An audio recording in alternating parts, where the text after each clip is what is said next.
the #1 Costa Rica real estate and investment podcast, bringing you experts from all over Costa Rica.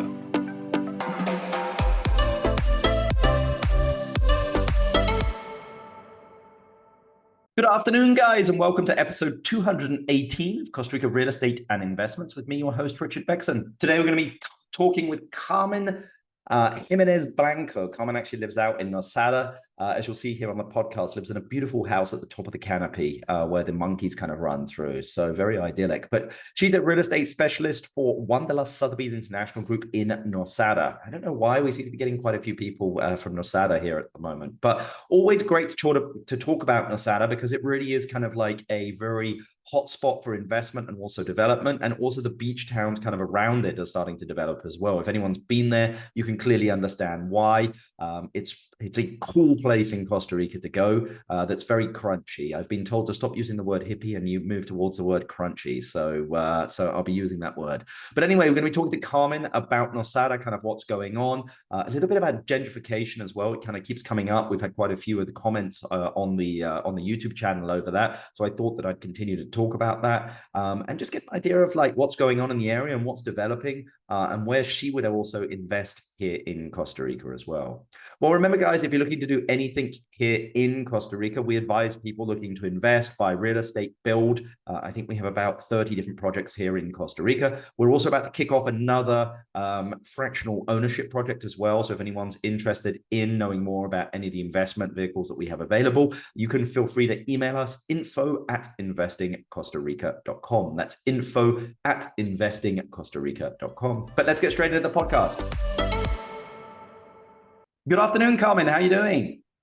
Hi, Richard. Good, and you? Happy to be here. Not at all. It's an absolute pleasure to have you in the podcast. I know we were talking just before we jumped in here about that beautiful background that you've got there. It looks like you're actually at the like the canopy level or something.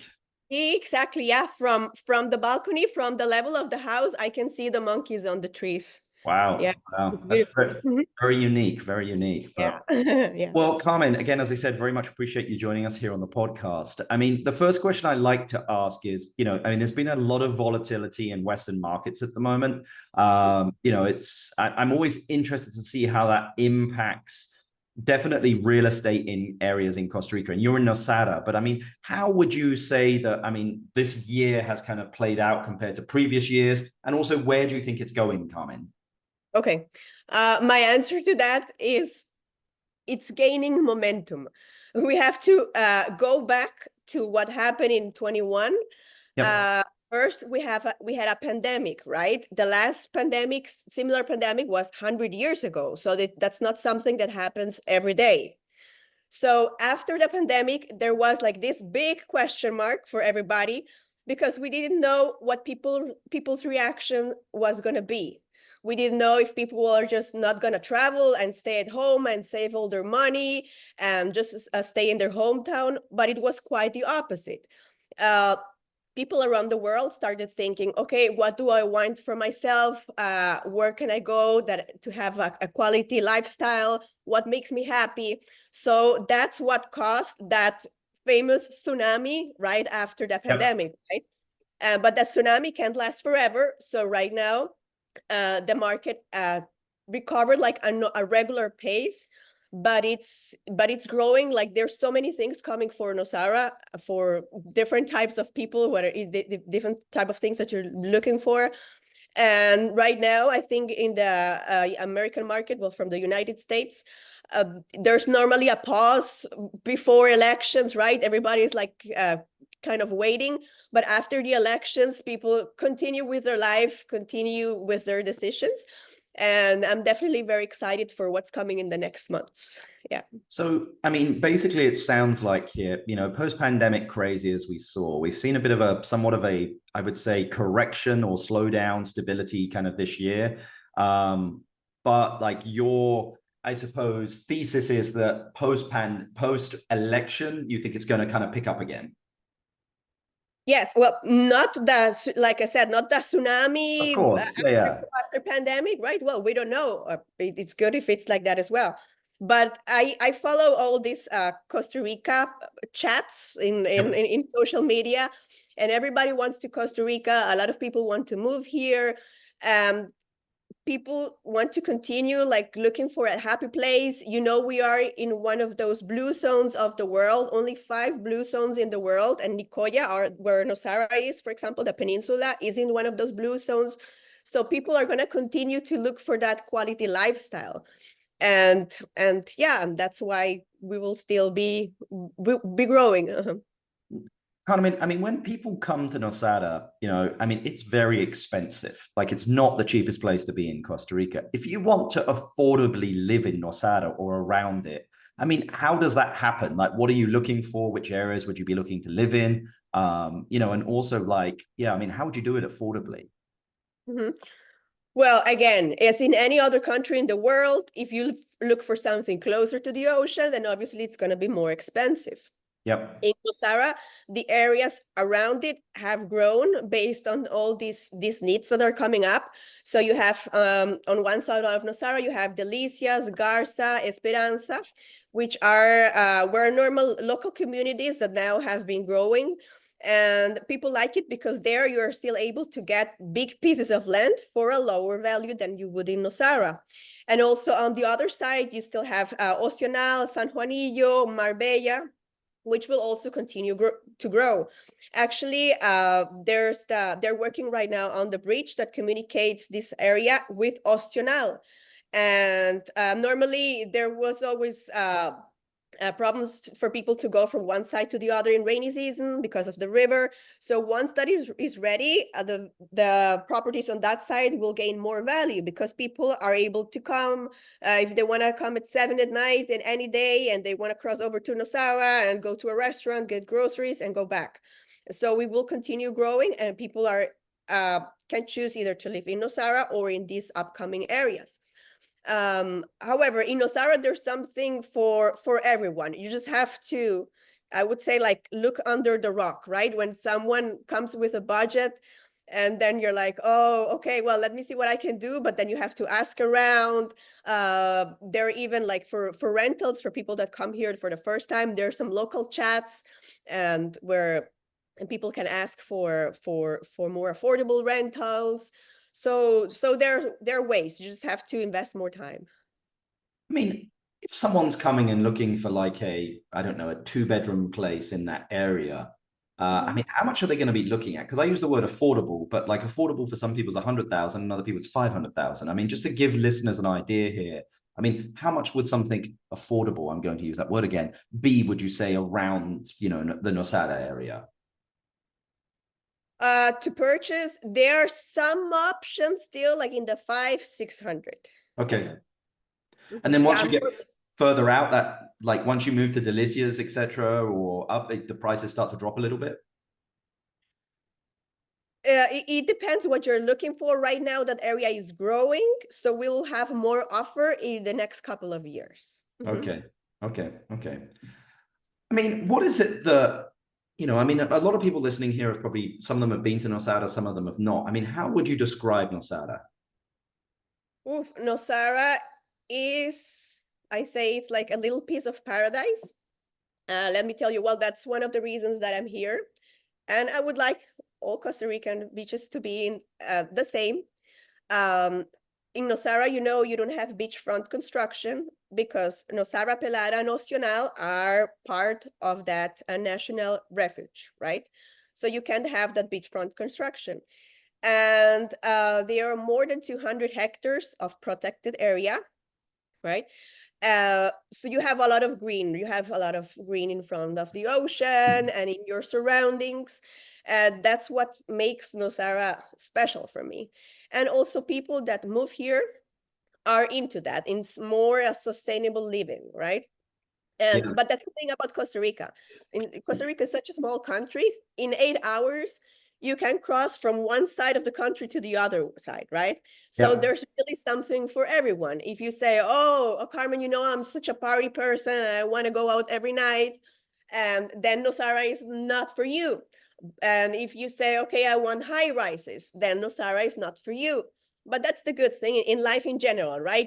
There's a place for everybody, and Nosara is a niche, and it's a beautiful place, and if you love it, then you're gonna want to stay here. how would you compare something like, you know, a lot of people keep talking about Samara recently. How would you compare Samara and Nosara? Samara and Nosara, well, they're quite different. Normally, the person that likes Samara does not like Nosara. That's very interesting, right? The lifestyle, the vibe. I think the people that come to live in a community, they kind of give that community like a certain cultural, a lifestyle. I don't know. Then Nosara is more, for example, in Samara you have a more European community.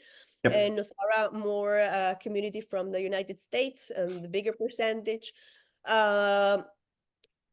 So in general, well, Nosara is more, we have more high-end construction. In Samara, we have like a little bit of everything. Yeah, I mean, I think Nosara is a little bit more family orientated as well than Samara. You know, Samara is usually, I'm not saying that there aren't families in Samara. I'm just saying that Nosara is more kind of family orientated, schools, you know, a little bit more, I'm going to use the word crunchy and hippie than Samara. Samara is a little bit more mainstream, you know, a lot more kind of bars and so.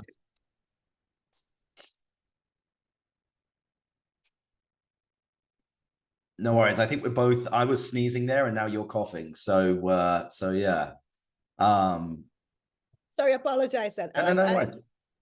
I just had the flu. Like, today's the day when I feel better. Hey, I just had it as well. So I think we've both got it here. So, I mean, it's one of the things people are like, you can get flu in Costa Rica. And I'm like, yeah, you can get flu in Costa Rica pretty easy. You know, when seasons change here, or we get a lot of rain, yeah, typically people get quite a bit of flu. But let's just change the subject a little bit here, Carmen, about, you know, I keep getting a lot of comments on YouTube and just emails from people talking about gentrification, like, hey, you're destroying our beaches, you're making it more expensive for locals, etc. What is your viewpoint on that, Carmen? That's a really sensitive topic, right? I think there are different viewpoints around that. If the area grows, you think, okay, things get more expensive. On the other side, if they don't grow, there are no jobs. And if there are no jobs, things are cheaper, but you don't have money because there are no jobs. So kind of that's like a tricky thing. But I think this is something that you will have in every community that's growing like this, like doesn't matter where in the world. And it's about like local organizations encouraging local people like to get creative. If it's growing, there are more needs, right? I don't know, more mechanics, more nannies, more sodas. So it's about encouraging people to get more creative, but also people wanting to do it, right? Like, I can offer you a free English course, but you also need to come to the English course, right? Yeah. I like a quote. Well, it's in Spanish. I'm all about quotes, so you probably hear a couple of ones. I love quotes as well. Don't worry, Carmen. Yeah. I'm a visual person, so I kind of put it together with that. It says in Spanish, like, in times of crisis, some cry and some sell tissues. Yep. Yeah, I don't know if in English you have the same. Yeah, you have the same quote, but that's interesting because, like, in times like this of change is where you can kind of have to challenge yourself, right? And be on the lookout for opportunities. It's funny because here, well, I see everything changing and everything happening. So every day I'm like, okay, maybe this business could be good. Oh, maybe we should have this. Like, you're like always brainstorming. And that's the thing. Yeah, change requires also new needs from these people that are coming in. So that's where I think that people should get motivated and look for a spot in that change. Yeah. I always say, the Costa Rican one, plata en el calle, there's money in the street. Like, there always is. You just need the opportunity, like not everyone wants to take that risk. But again, I do agree that sometimes, this gentrification is, in some area, as long as there's a community that's bringing it up and everyone together, I don't think it could be an issue. There are beach towns where that hasn't happened as much. I think Nosara has, and there's been a lot of protection there. Yes, it's got expensive, but again, as you said, further back, it's not that expensive. But Carmen, like Nosara is kind of like I suppose a star. It's like, Tamarindo, it's like, Santa Teresa. What do you think the next Nosara, the next beach towns are going to be that could be the next Nosara in 10 years? Mhm. Okay, again, the small villages around Nosara are the ones where we're going to see a lot of change in the next 5 years, right? Yep.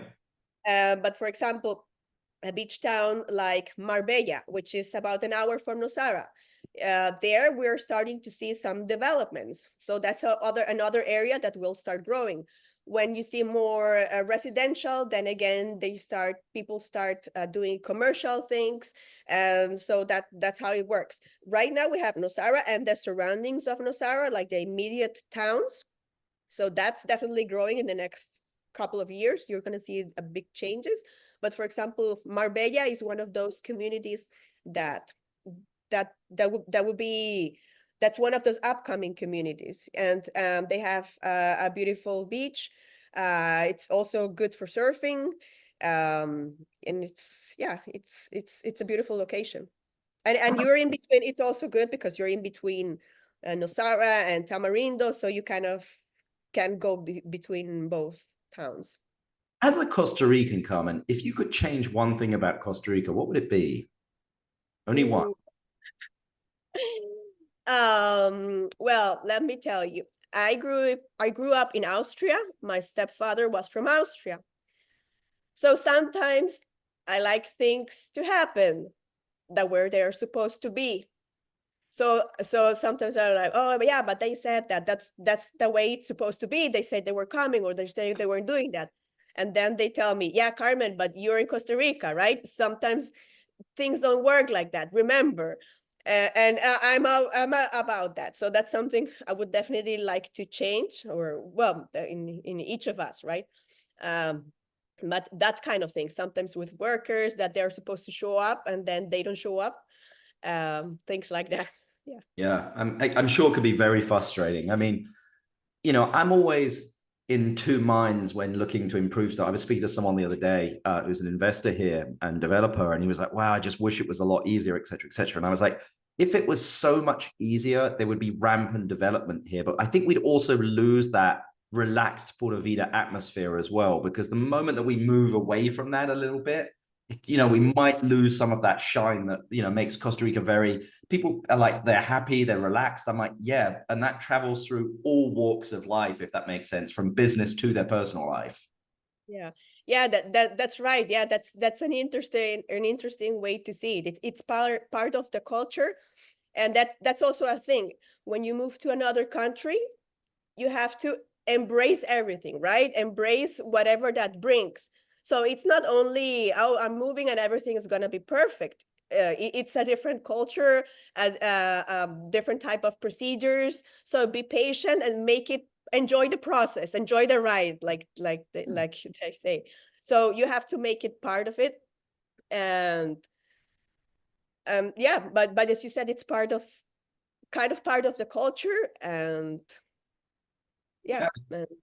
As you said, I mean, it's what makes this country, amazing. So yeah, I mean, I'm used to it now. Do I like it? Not always, but I found a way now to get stuff done in kind of, yeah. I mean, it's like I think if you remember that, like, it's like when you text someone here in Costa Rica, you can't just go straight in and ask them. You have to say, how are you? Like, how was your weekend? Like, it's like the Wolf of Wall Street when they go to Switzerland and have to spend 10 minutes of talking, small talk before actually starting business. Here, it's very similar here. It's like 80% relationships, 20% business. The rest of the world, the other way around. Yeah, that's interesting. Yeah, and sometimes it's like, okay, if you're not that, it can be, oh, he's rude. It's not that he's rude. It's just like straight to the point. I think so too. Yeah. So well, Carmen, my last question for you is, I think I've kept you long enough. I mean, if you had $500,000 to invest into a business or real estate in Costa Rica, what would you invest it in and why? Oh, that's a good question. Well, there's so many things. I'm a fan of land. They say buy land, they're not making it anymore, which is completely true, right? It's not that you can't produce more land. So I'm really a fan of land. I will buy land in one of the upcoming areas. Give me the beaches. Tell me, Carmen. Tell me the names. Because again, I think people listening to this they love to hear from people, especially that are in real estate, of like, what are the beach towns that they would be investing in?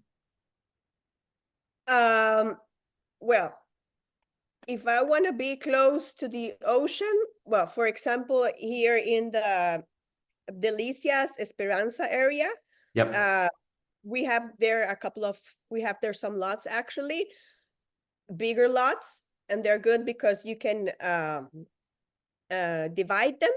Yep. So I could do it like for investment, then divide them, and then still be close to the ocean.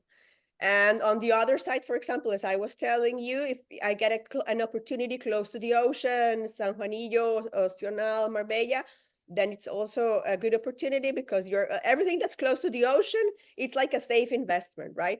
Yeah. The rest depends on what you like or what you need. But what would you do, Carmen? Right now, we have some lots in the area of Delicias. That's one of the upcoming areas that we will see growing in the next couple of years.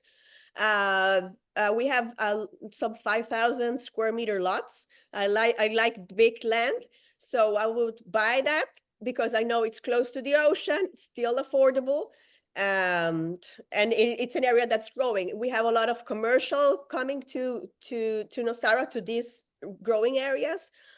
So everything will be there at hand, right? It's not that you have to drive 40 minutes to go to a supermarket. That side is growing as well with the residential part. Yeah.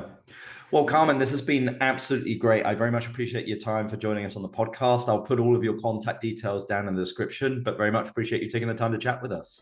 Thank you so much. Bye. Guys, great podcast there with Carmen. As you can see, she has a little bit of the flu. I'm kind of coming off it here as well. Just, I don't know whether it's all the flying from UK and Chile, etc., that's got my nose running here. But it's probably the time of year, to be honest with you. We're getting a little bit of rain here, some transitions. So I'm sure that's what's keeping me and Carmen here on our toes or off our toes. But great podcast there of just kind of getting an idea of what's happening kind of within the market. I think the sense that you guys are getting is we have a bit of I would say, slow down compared to the pandemic, which was normal, but things are still moving. Prices are starting to kind of settle a little bit, which is very nice. And there are some opportunities out there. As you saw on some of the podcasts, I'm investing myself, and some of the other partners in the brokerages here in Costa Rica are also investing as well. So as Warren Buffett said, be greedy sometimes. So, but anyway, I hope you've enjoyed this podcast, guys. If you have, please give us 5 stars, thumbs up, share the podcast. And feel free to reach out to us for anything you need in Costa Rica, guys. You're never boring us. So feel free to email us info@investing@costarica.com, info@investingcostarica.com. Also in the description down below, you can click one of the links to organize a kind of no obligation. You don't need to buy anything from us, but you can have a chat with us, give an idea of what it is that you're trying to do here. And we'll point you in the right direction and give you contacts. As I always say, we're a sucker for helping people. But I hope you've enjoyed the podcast. Thanks very much for listening, and we'll see you on the next one. Bye. The #1 Costa Rica real estate and investment podcast, bringing you experts from all over Costa Rica.